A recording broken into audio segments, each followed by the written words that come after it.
பாடு கஷ்டப்படும்.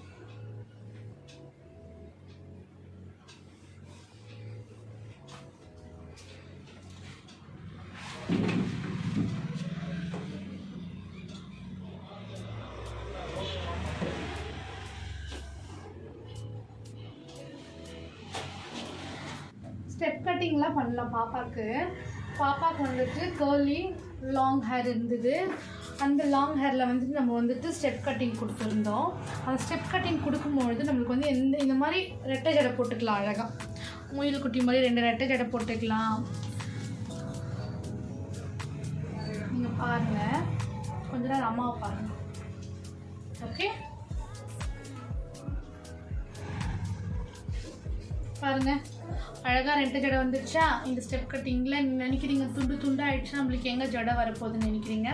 பட் இது ரொம்பவே நல்லா வரும். சரிங்களா, நீங்கள் ட்ரை பண்ணலாம். ப்ளஸ் வந்து இதில் என்ன ஒரு ப்ளஸ் பாயிண்ட்னா, இங்கே வந்து எந்த ஹேருமே வந்துட்டு வேஸ்ட்டாக இருக்காது. இங்கே வந்துட்டு ஒரு கட்டிங் கொடுப்போம் இல்லையா, மஷ்ரூம் கட்டிங்லாம் கொடுப்போம் இல்லைங்களா, அது வந்து குட்டி குட்டியாக வளர்ந்து அது அசிங்கமாக இருக்கும் பார்க்குறதுக்கு ரெட்டை ஜடை போட்டால் கூடமே. பட் இந்த மாதிரி கட்டிங் பண்ணும்போது பேக் சைடில் ரொம்பவே அழகாக இருக்கும். பேக் சைடில் வந்து எந்த ஹேருமே வந்து இருக்காது. ஓகேவா?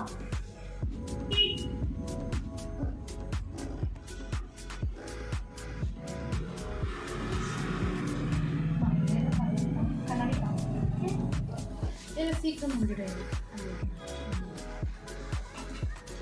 இந்த மாதிரி ஒரே ஒரு போனி டெயில் கூட நம்ம வந்து பாப்பாவுக்கு போட்டுக்கலாம். எந்த ஹேரும் வந்து கீழே விழாது. பாப்பாவுக்கு எந்த அன்ஈஸி இருக்காது. ரொம்ப குட்டியாக ரொம்ப க்யூட்டாக வரும் இந்த கட்டிங்கு. நீங்கள் ட்ரை பண்ணிங்கன்னா உங்களுக்கு பார்த்தீங்களா, எந்த ஹேருமே வந்து கீழே இல்லை.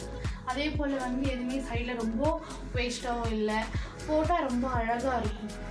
இவங்க அம்மா ஆசைப்பட்டு நாங்கள் வந்து ஃப்ரண்ட்டில் கட்டிங் கொடுத்தோம். இந்த மாதிரி கொஞ்சம் கட்டிங் கொடுங்க.